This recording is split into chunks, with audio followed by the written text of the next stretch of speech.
बुद्धि ऐसा बल है जिससे हर असंभव चीज को भी जीता जा सकता है। लेकिन बुद्धिमान कौन है और कैसे बना जा सकता है बुद्धिमान, इसका सटीक अर्थ गौतम बुद्ध की इस कहानी में मिलता है। बुद्धिमान यह ऐसा शब्द है जिसे तारीफ और तंज दोनों की अंदाज में कहा जाता। यदि कोई काम बिगड़ जाता है तो उसे तंज कसते हुए कहा जाता है कि खुद को बुद्धिमान न समझो। वहीं यदि किसी कार्य को सफलतापूर्वक कर दिया जाता है या किसी मुश्किल परिस्थिति का हल निकाल लिया जाता है तो हम कहते हैं बहुत बुद्धिमान है। लेकिन प्रश्न यह है कि वास्तव में बुद्धिमान कौन है और कैसे बना जा सकता है बुद्धिमान।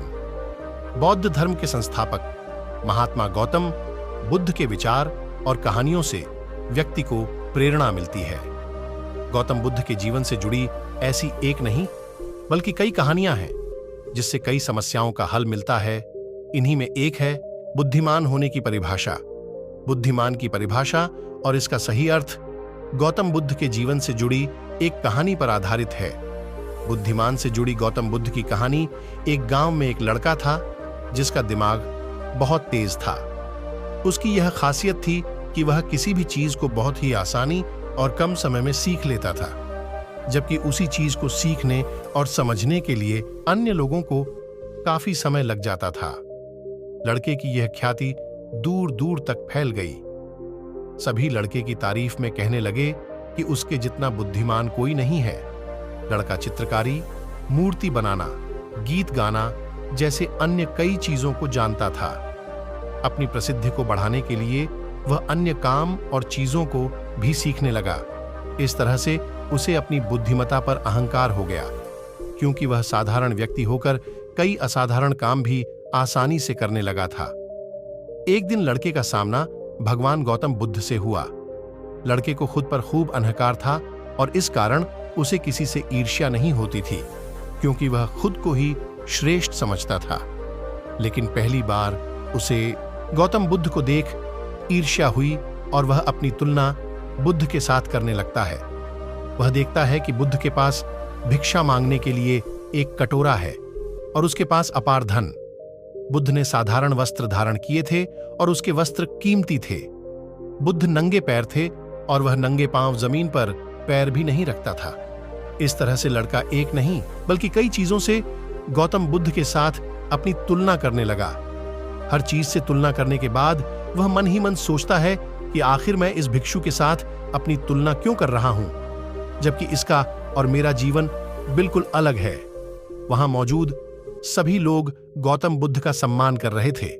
लड़का सोचने लगा कि आखिर इनमें ऐसा क्या है जो मुझ में नहीं है, जिस कारण मेरे भीतर इनके प्रति ईर्ष्या पैदा हो गई। अपने मन में चल रही जिज्ञासा को शांत करने के लिए वह बुद्ध के पास जाता है।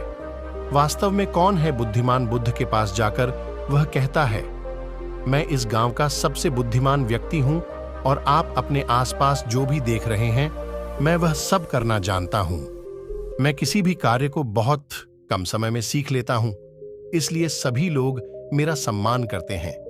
लेकिन फिर भी आपको देख मेरे भीतर ईर्ष्या पैदा हो गई, इसलिए मैं जानना चाहता हूं कि आपकी उपलब्धि क्या है। सभी आपको इतना आदर सम्मान क्यों दे रहे हैं? लड़के के सवाल का जवाब देते हुए बुद्ध कहते हैं, मेरी कोई उपलब्धि नहीं है, लेकिन तुम कह सकते हो कि मेरी यही एक उपलब्धि है। बुद्ध लड़के से पूछते हैं, क्या तुम्हें निंदा अच्छी लगती है? लड़का कहता है कि भला किसे निंदा अच्छी लग सकती है? बुद्ध कहते हैं कि जो तुम्हें अच्छा और बुरा लगता है मैं इनसे भी ऊपर हूं। मुझे ना निंदा सताती है और ना अपनी प्रशंसा से प्रसन्न होता हूं। यही अंतर है तुम में और मुझ में। बुद्ध कहते हैं, तुमने सैकड़ों काम सीखे लेकिन सबसे जरूरी काम को सीखना भूल गए। लड़का पूछता है, कौन सा काम? बुद्ध ने दिया बुद्धिमान होने का ज्ञान। बुद्ध कहते हैं कि क्या तुम्हें मन को नियंत्रण करना आता है? यह बात सुनकर लड़का समझ जाता है कि उसे बुद्ध से ईर्ष्या क्यों हुई। बुद्ध कहते हैं, जिसने संपूर्ण जगत जीत लिया लेकिन अपने मन को नहीं जीत पाया, उसने कुछ भी नहीं जीता। वहीं जिसने अपने मन को जीता लेकिन अपना सब कुछ गंवा दिया, फिर भी उसने सब कुछ जीत लिया। बुद्ध की यह बात सुन लड़के का अहंकार टूट गया। उसने बुद्ध से कहा कि क्या आप मुझे अपने मन को जीतना सिखा सकते हैं? बुद्ध कहते हैं जरूर, लेकिन इसके लिए मैं तुम्हारी सभी उपलब्धियां छीन लूंगा। लड़का कहता है मैं तैयार हूं। इसके बाद से ही लड़का ध्यान लगाने लगता है, क्योंकि ध्यान से ही मन को वश में किया जा सकता है। ऐसे ही मोटिवेशनल कहानी सुनना चाहते हो तो इस चैनल को सब्सक्राइब करके एक प्यारा सा कमेंट कर देना।